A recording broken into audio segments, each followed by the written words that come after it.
우리가 신앙의 기본에 대해서 우리가 계속 지난주에 이어서 말씀을 드리겠습니다. 우리 신앙의 근본은 예배다 말씀을 드렸어요. 신앙의 근본은 예배다.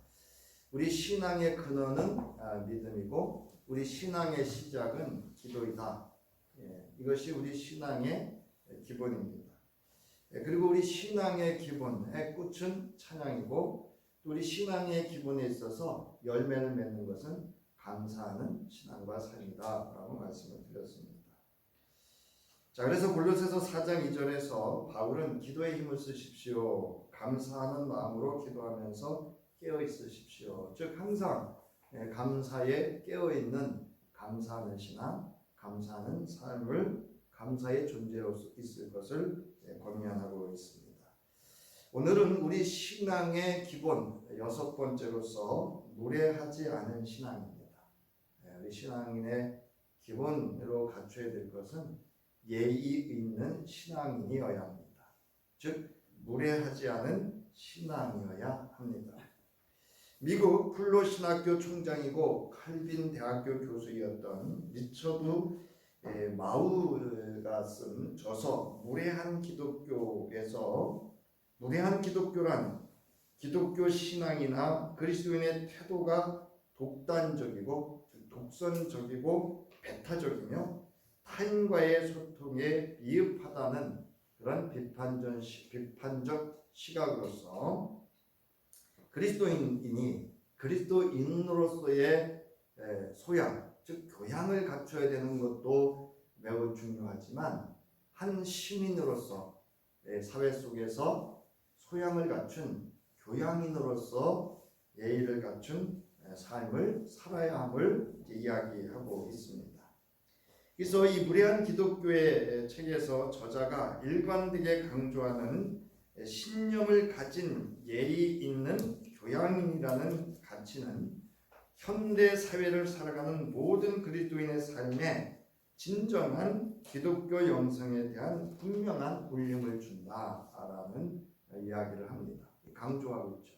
그러니까 그리스도인으로서 교회 공동체 안에서만 그리스도인이 아니라 한 시민으로서 또 한 가정의 구성원으로서의 건강한 그런 신념, 그런 신앙을 바탕으로 하는 소양을 갖춘 교양인으로서의 삶은 기독교 영성에, 즉 이 사회에 기독교 복음에 영향을 주는 큰 울림이 되고 있다. 특히 21세기 우리 또 한국에 대한민국에 있어서 교회와 신앙인들에게 있어서는 참으로 이 무례한 기독교라고 하는 이 책에서 이 저자가 전하는 메시지는 매우 의미가 있다고 이렇게 생각이 되어집니다. 시민 교양이 이제 멸종하다시피 한 지금 세상이죠. 요즘은 아까도 말씀드렸지만 어디 그런 얘기를 합니까? 그런 얘기를 할 수 없는 우리 목회자 세계임에도 불구하고 우리 목회자 세계도 그런가 하면 우리 사회에서도 여러분들 보면 참 교양 있는 사람을 찾아보기가 예의 있는 사람을 찾아보기가 참 쉽지 않은 그런 세대 속에서 살아감에 있어서 시민 교양은 그리스도인의 마땅한 품성 중 한 가지로서 우리는 그로서 기독교 진리에 대한 강한 확신, 동의하지 않는 사람들에게도 기꺼이 배우려는 의지, 심지어 가장 극렬한 반대자의 인간성을 존중하겠다는 바람을 가지고 음물한 개구리처럼 자신이 처한 환경이나 경험, 신앙이나 신념에만 의존해서 세상을 바라보는 것에서 벗어나서 이 시대의 사회적, 공적 토론에도 기꺼이 참여할 수 있는 기독교적 교양을 갖출 수 있어야 됩니다. 그러니까 여러분, 비근한 예로 혼전 순결을 이야기하면 기독교 복음에는 혼전의 순결을 지켜야 됩니다. 그러나 이 시대는 그렇지 않습니다. 그러면 그거에 따른 적절한 우리의 또한 신앙이나 그것을 어떻게 복음적으로 수용할 것인가에 대한 것을 우리는 공적 토론을 할 수 있어야 합니다.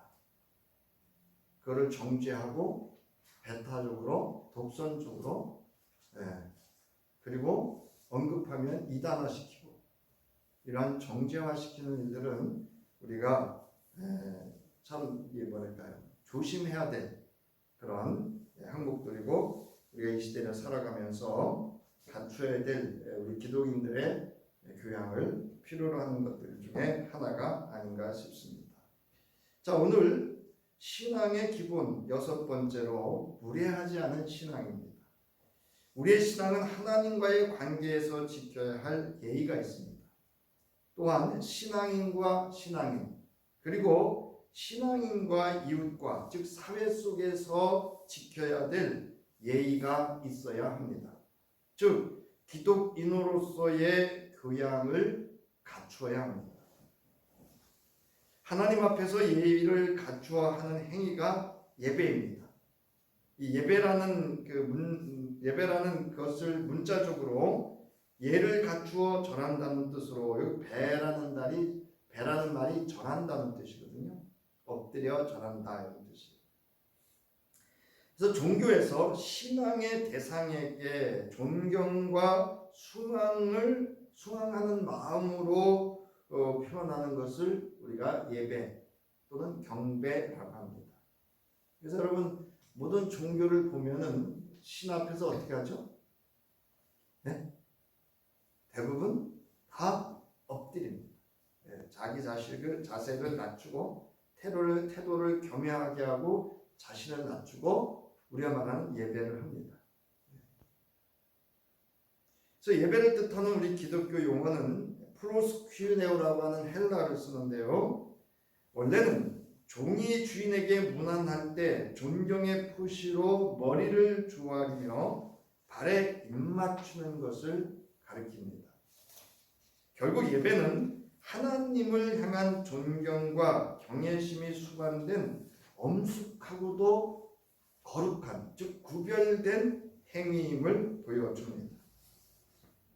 즉 유일한 예배 대상인 하나님을 의식하며 전 인격에서 우러나오는 경외심을 가지고 경배하고 하나님의 높으심과 그 은총을 찬양하며 섬기는 거룩한 행위가 바로 예배입니다. 이 구약성서가 말하는 예배죠.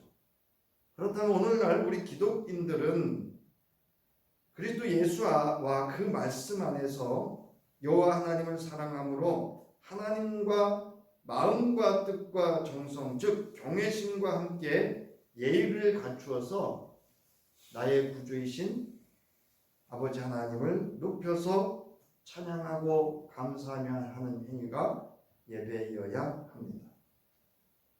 그러므로 요한복음 4장 23절부터 24절에서 예수께서 여인과의 대화 속에서 이렇게 말씀하시죠. 참되게 예배를 드리는 사람들이 영과 진리로 아버지께 예배를 드릴 때가 온다.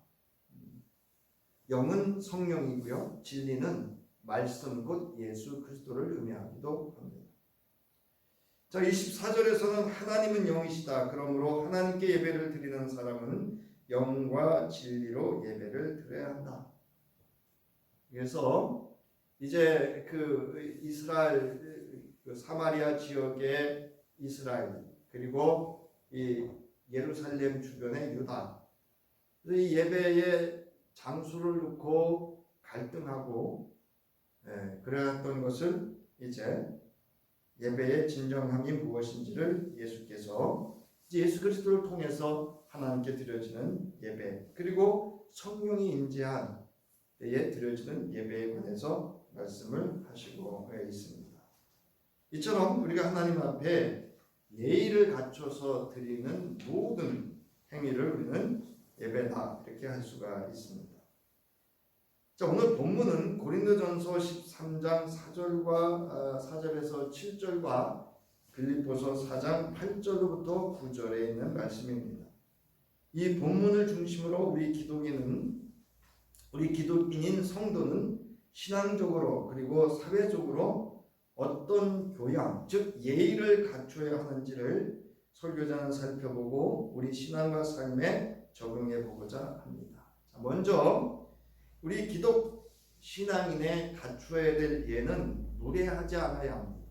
오늘 고린도전서 13장 5절에 보면 사랑은 무례하지 아니하며 라고 말씀을 하고 있습니다.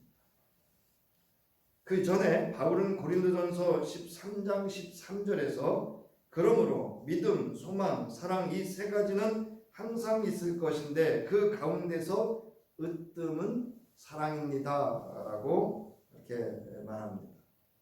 고린도전서 13장을 결론을 마무리를 짓습니다. 이는 기독인이 아무리 믿음이 있고 소망의 믿음이 있다 할지라도 사랑이 없으면 아무런 유익이 없다고 하는 것입니다. 이는 기독인으로 갖추어야 할 교양, 즉 예의의 중요성을 말하고 있는 겁니다. 이러한 사랑의 덕목인 예의를 갖추지 않은 무례한 신앙이라면 예수 그리스도의 복음이 공동체는 물론 세상을 향해서도 아무런 유익이 없다고 바울은 증언합니다.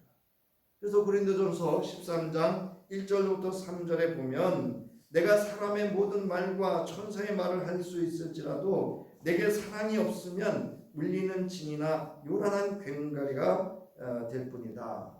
오늘 기독교가 그렇지 않나요? 교회가 아무리 복음을 들고 나가도 저희들에게는 울리는 칭이나 요란한 꽹가리에 불과한 것으로도 받아들여지는 시대가 아닌가 싶습니다. 내가 예언하는 능력을 가지고 있을지라도 또 모든 비밀과 모든 지식을 가지고 있을지라도 또 산을 옮길 만한 모든 믿음을 가지고 있을지라도 사랑이 없으면 아무것도 아니다 라고 말합니다. 믿음이 좋다고 말하는데 이 사랑이 없어서요 오히려 다른 이들을 정죄하고 상처 입히고 공동체와 또는 가정에서 사회에서 갈등하고 분쟁하는 아무런 효율, 아무 의미 없는 신앙이 될 수도 있다라는 것입니다. 3절에 보면 내가 내 모든 소유를 나누어 줄지라도 내가 자랑 삼아 내 몸을 넘겨 줄지라도 사랑이 없으면 내게는 아무런 이로움이 없다. 뭐 이것은 여러 가지 측면에서 이야기할 수 있지만 오늘 이야기한다면 내가 나를 사랑하지 않는다는 거예요.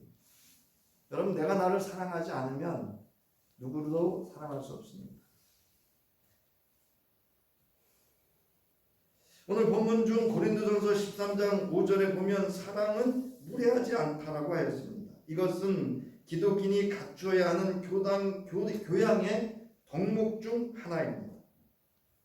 여기서 무례히 행치 아니한다라는 말의 뜻은 부적당한 태도로 버릇없이 행동한다, 비난받을 태도로 행동한다라는 의미를 가지고 있습니다. 무엇인가 하면 태도와 행동을 말하고 있습니다. 이것은 결국 다른 사람에 대한 배려 없이 자기 자랑과 교만 그리고 자기의 유익을 구하는 이기심에서 나오는 것이기 때문에 그렇습니다.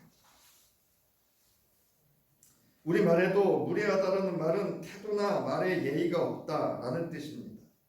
또는 사람이나 그 언행이 예의가 없다라는 의미를 가지고 있습니다. 무슨 이야기인가 하면 말을 하는데도 말에도 예의가 있고요, 태도에도 예의가 있고요, 행동하는데도 예의가 있다는 것을 말하고 있습니다. 설교자가, 여러분 4페이지입니다. 설교자가 대인관계에 있어 중요하게 여기는 것 중에 첫 번째로 꼽는 것이 서로 상대방을 부르는 호칭입니다. 이 호칭이 명확하지 않고 불분명하거나 표현이 거칠거나 무례한 호칭을 사용하게 되면 그 관계는 오래 지속될 수 없고 깨지거나 깊은 상처와 함께 결국 파멸에 이르게 됩니다. 저나 여러분이나 가정에서든 또는 우리 이웃과 사회에서든요, 누구를 호칭할 때는요, 여러분 예의를 잘 갖추어야 돼요. 아유 그 목사가, 아유 저 동네 이장이, 여러분 가정에서 자녀들 앞이나 또는 사회에서 누군가 앞에서 그렇게 해보세요. 제가 가끔 말씀드리잖아요. 결혼지옥이라든가 이혼순교 캠프라든가 또는 이런 인간 심리 상담을 할 때 그 가정을 이렇게 들여다보면은요, 그 가정의 호칭이 어때요? 함부로 합니다. 야, 너 애들 앞에서 그것뿐인가요? 욕도 붙어요, 앞뒤로. 결국 그래서 그 가정은요, 그 호칭, 부르는 칭호 때문에, 호칭 때문에 그 가정이 파멸에 이르는 것을 우리가 볼 수가 있습니다. 그래서 여러분, 우리 부부지간에도 그렇고요, 어떤 관계에서도 있어서 상대방을 부르는 호칭에 관해서는 여러분 명확해야 되고요, 예의를 청중하게 갖춰야 합니다. 그리고 우리 자녀들이 그 호칭을 사용할 때 예의가 지켜지지 않으면요, 그것만큼은 여러분들이 설명을 해서 잘 호칭을 불러서 칭호, 호칭을 부를 수 있도록 가르쳐야 됨이 맞다고 생각합니다. 그러므로 상대방을 부르는 호칭과 칭호는 매우 가까운 관계일수록에 더욱 여러분 중요합니다. 그것이 부부관계이든 부모와 자녀와의 관계이든 부모와 친구와의 관계이든 직장 내 또는 동료이든 어떤 사회에서도 칭호만큼은 여러분 명확하게 해야 됩니다.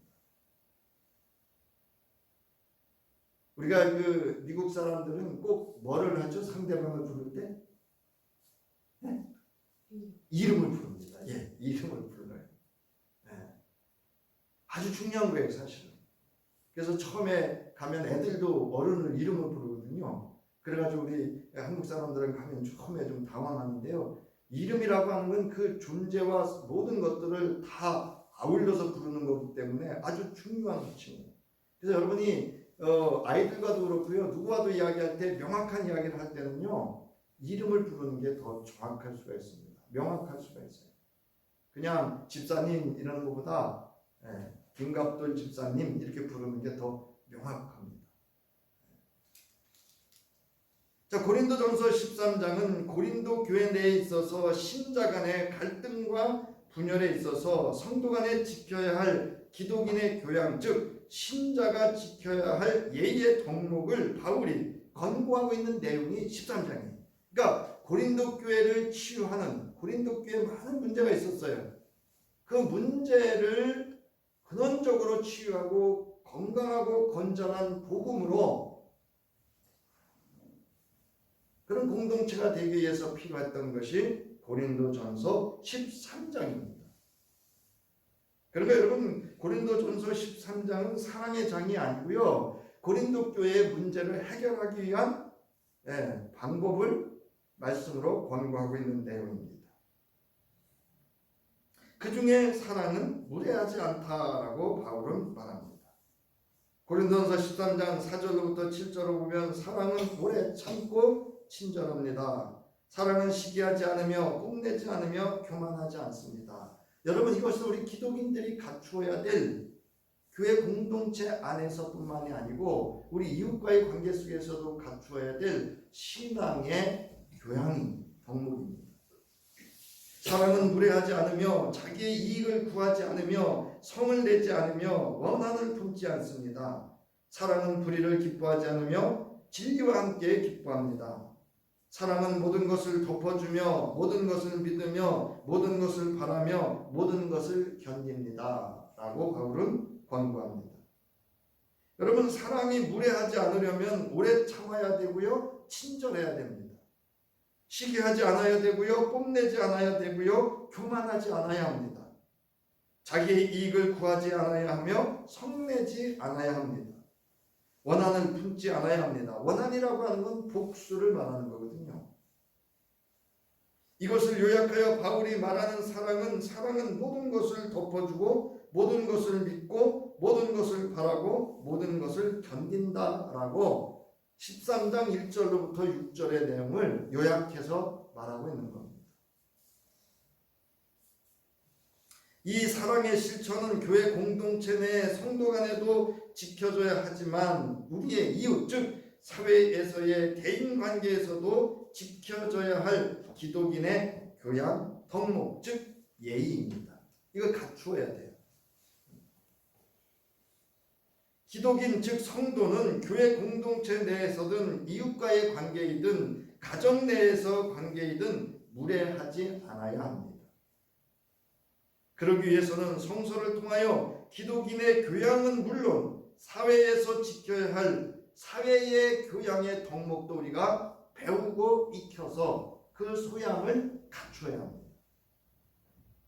즉 교회 안에서 말씀을 통해서 우리가 배워야 될 그런 신앙의 교양의 덕목이 있고요. 사회를 살아가면서 갖춰야 될 교양의 덕목들이 있습니다. 왜냐하면 세상 사람들은 우리 기독인의 말과 행위, 즉 언행을 통해서 예수 그리스도의 복음을 접하고 알 수 있기 때문에 그렇습니다. 그 사람들이 어떻게 알아요? 예수 그리스도를. 우리의 말과 행위를 통해서, 우리의 태도를 통해서 그들이 예수 그리스도를 접할 수 있고요. 알 수가 있기 때문에 더더욱 우리는 기독인으로서의 소양을 갖춰야 되고요. 또한 세상의 소양도 함께 갖추는 그런 성숙한 기독인의 예의를 갖출 수 있어야 됩니다. 거기 지금 나와 있는 마태복음 5장 13절부터 16절 너희는 세상의 소금이다 라는 것은 언행, 말에 대한 것입니다. 너희는 세상의 빛이다 라고 하는 것은 행위에 대해서 말하고 있는 겁니다. 골로새서 4장 6절에 보면 여러분의 말은 소금으로 맛을 내어 라고 바울이 말합니다. 저도 좀 아직 그게 잘 훈련이 안 되는데요. 어디 가면 좀 경청하는 훈련을 많이 해야 되는데 그게 잘 안 돼요. 그래서 그러나 이렇게 의식은 하고 있어요.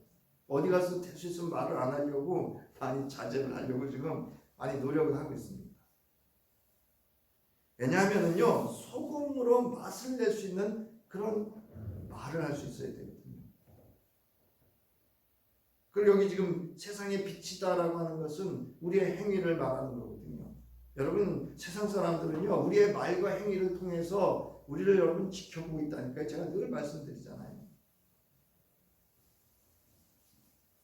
이처럼 기독인은 무엇보다 말, 즉 언행에 있어서 무례하지 않도록 말의 예인, 대화법, 자기 표현법, 감정 다스리기 등에 대한 예절을 갖출 수 있어야 돼요. 그래서 무례하지 않은 기독인, 성도가 되어야 합니다. 배우셔야 돼요. 저희 아이들에게도 이번 추석에 제가 이야기했는데요. 상담에 관한 그런 유튜브들을 많이 보면서 상담은 좀 공부했으면 좋겠다라고 얘기를 했어요. 여러분 유튜브를 검색해 보면요 다른 사람과 어떻게 대화하는지, 감정을 어떻게 다스려야 되는지, 어떻게 표현해야 되는지요 우리가 마음만 먹으면 책 안 사도 되셔요. 여러분 그냥 유튜브만 들으셔도 충분히 공부할 수 있어요. 그 중에 여러분 한두 가지만 여러분이 이렇게 그거를 인식하고 이렇게 훈련해서 교양의 덕목을 갖춰 보세요.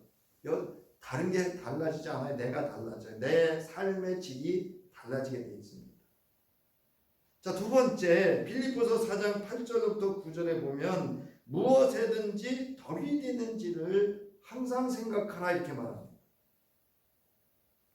빌립보서 4장 8절부터 9절에 보면 마지막으로 형제 자매 여러분 무엇에든지 참된 것과 무엇에든지 경건한 것과 무엇이든지 옳은 것과 무엇이든 순결한 것과 무엇이든 사랑스러운 것과 무엇이든지 명예로운 것과 덕이 되고 칭찬할 만한 것이나 여러분 칭찬받을 만한 것이 뭐냐면 인정받을 만하지 않은 거. 이거 원래 칭찬은 찬양받을 만한 일이냐라는 뜻이에요.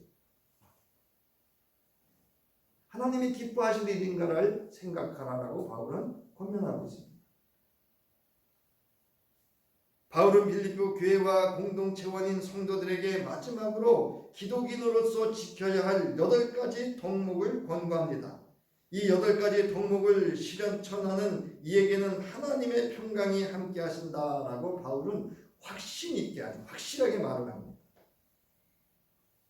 그 중에 그리스도인의 태도와 행동의 특징이 되어야만 하는 특성의 7번째가 뭐냐면요. 무엇이든지 덕이 되는지 무엇이든지 하나님께 찬양이 되는지를 생각하라라고 바울은 권고합니다. 그런가 하면 로마서 14장 19절, 데살로니가전서 5장 11절에 보면 우리는 서로 화평을 도모하는 일과 서로 덕을 세우는 일에 힘을 씁시다. 여러분은 지금도 그렇게 하는 것과 같이 서로 격려하고 서로 덕을 세우십시오 라고 말합니다. 여러분, 교회는 시비를 가르는 데가 아닙니다.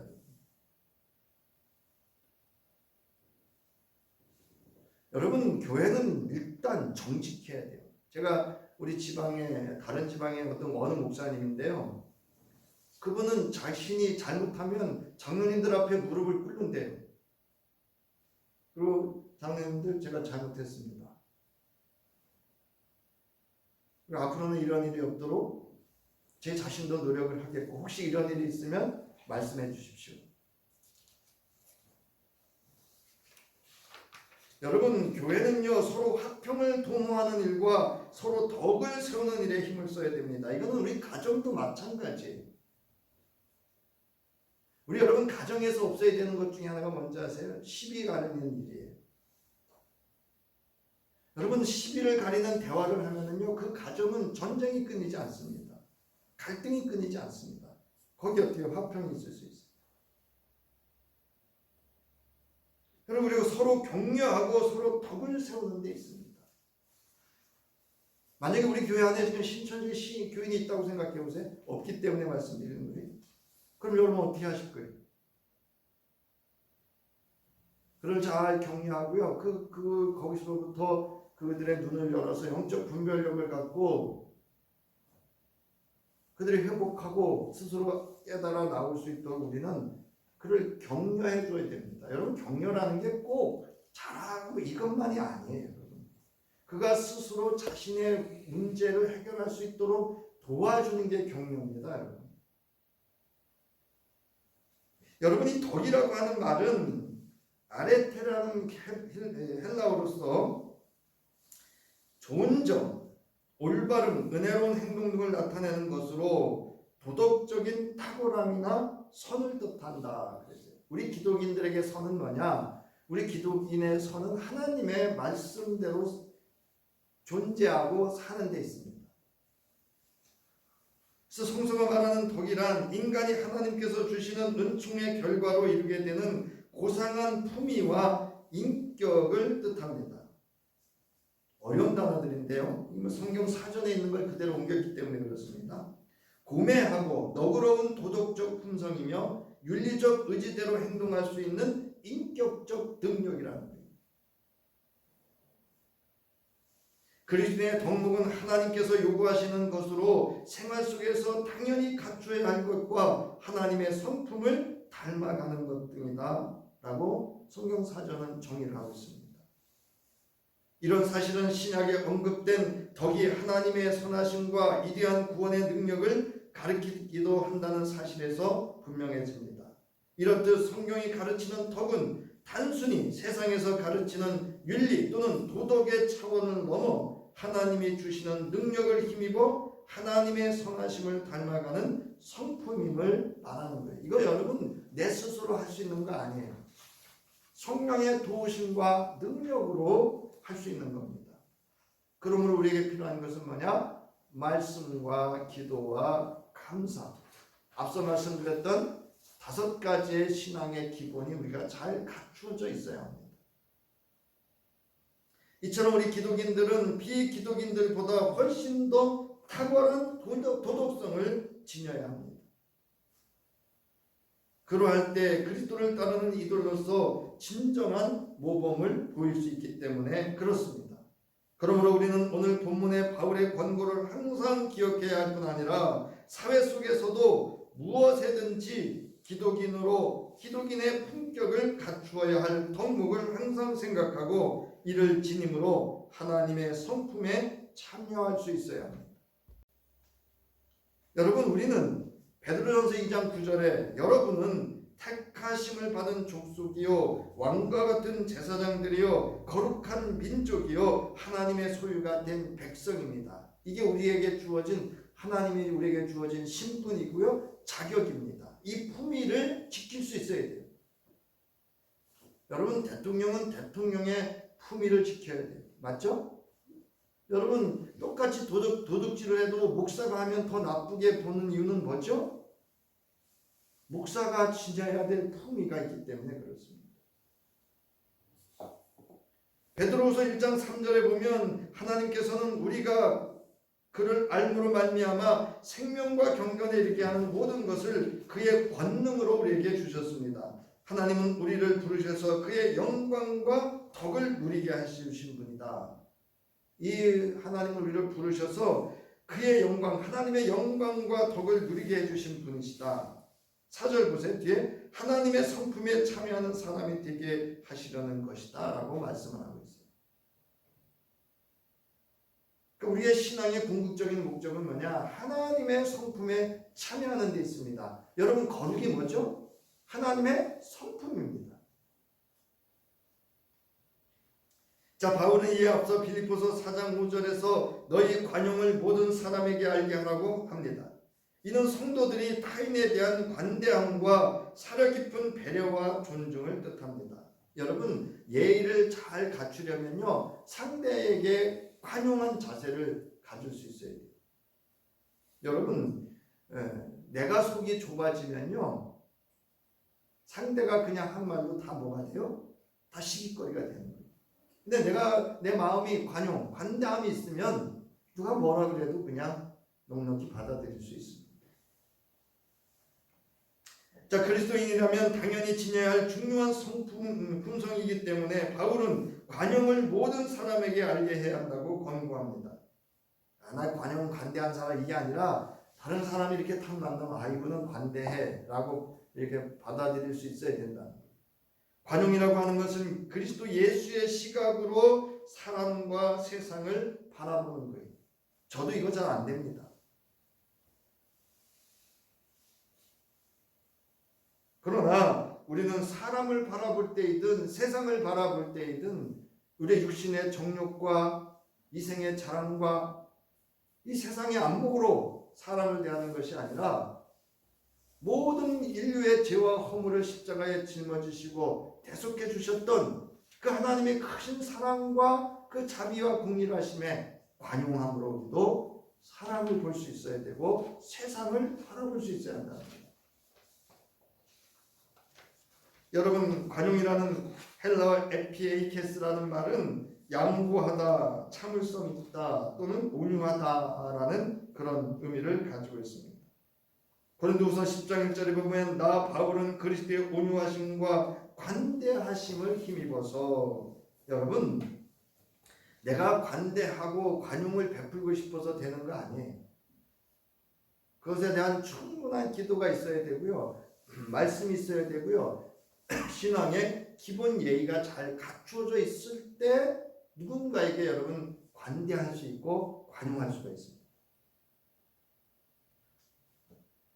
나가는 말입니다. 자, 우리 기독인인 성도는 하나님과의 관계이든 성도 간의 관계이든 그리고 가정과 사회 가운데의 모든 대인 관계에 있어서 기억해야 할 말씀은 사랑은 뭐하지 않다고요? 네? 무례하지 않습니다. 그래서 우리가 명확해야 되는 건 칭호만 명확하면요, 웬만한 그 예의는 다 기본적으로 지켜지게 돼 있어요. 그리고 그것이 무엇이든지 덕이 되는지 하나님께 영광이 되는지를 항상 생각하며 하나님의 품성에 참여할 수 있는 성도여야 합니다. 이처럼 신앙의 기본은 기독인으로서의 교養을 갖춘 무례하지 않은 신앙이며 덕을 끼치는, 즉 예의를 갖추고 지키는 신앙이어야 합니다. 바울은 고린도 교회가 먹는 음식의 문제로 분쟁하고 갈등할 때 다음과 같이 권면하고 있습니다. 고린도전서 10장 30절부터 33절에 보면 내가 감사하는 마음으로 참여하면 내가 감사하는 그 음식 때문에 비방을 받을 까닭이 어디에 있습니까? 그러므로 여러분은 먹든지 마시든지 무슨 일을 하든지 모든 것을 어떻게 하라고요? 하나님의 영광을 위하여 하십시오. 여러분은 유대 사람에게도 그리스 사람에게도 하나님의 교회에도 뭐가 되지 말라고요? 걸림돌이 되지 말라. 나의 말 한마디, 나의 태도, 나의 행동 하나가 걸림돌이 되어서는 안 된다는, 즉 무례하지 않은 신앙을 말하고 있습니다. 그러면서 33절에 보면 나도 모든 일을 모든 사람의 마음에 들게 하려고 애씁니다. 그것은 내가 내 이로움을 구하지 않고 많은 사람의 이로움을 추구하며 그들이 구원을 받게 하려는 것입니다. 목적이 분명해요. 여러분, 사람의 비율을 맞추기 위해서 맞추는 게 아니에요. 뭐를 하기 위해서? 이 사람의 생명을 구원하려고 하는데 그 목적이 있다는 거예요. 그래서 바울은 뭐 하지 않는다는 거예요? 무례히 행치 않고 이 일이 결국은 하나님의 앞에 덕이 되고 그리스도인이나 모든 이들에게 덕이 되고 하나님께서 인정하고 칭찬할 만한 일이 되도록 한다는 것입니다. 사랑하는 성도님, 우리는 무엇보다도 무례한 기독인이 되어서는 안 됩니다. 그리고 우리는 항상 생각해야 합니다. 그리스도인으로서의 나의 태도와 언행이, 즉 그것이 무엇이든지 무례하지 않은지, 그리고 덕이 되는지 하나님께 영광이 되는지를 늘 우리는 생각해야 됩니다. 그러므로 하나님의 성품에 참여하는 성도로서 선한 행실로 하나님의 영광을 드러내고 많은 이들이 하나님의 구원을 받게 하려 하는데 있어야 합니다. 이처럼 그리스도인으로서의 말씀으로 교양을 잘 갖춘, 즉 신앙인의 기본 예의를 잘 갖추어 성령의 능력과 도우심 가운데 이를 잘 실현해내는 성도로서 당신을 보니 곧 예수를 보는 것과 같습니다 라는 말을 들을 수 있는 저와 여러분 될 수 있기를 주의 이름으로 축원합니다.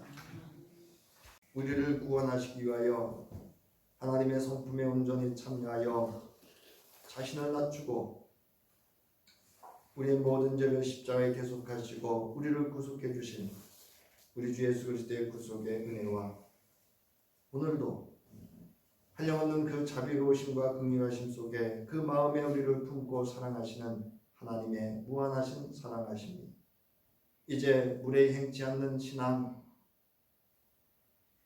무엇에든지 덕이 있으며 하나님께 영광이 되기 위한 삶을 살기를 결단하며 돌아가는 저희 위에 이 모든 삶을 위하여 도우실 성령의 감동감의 역사 도우심이 이제로부터 영원히 함께하기를 간절히 축원하옵나이다. 아멘.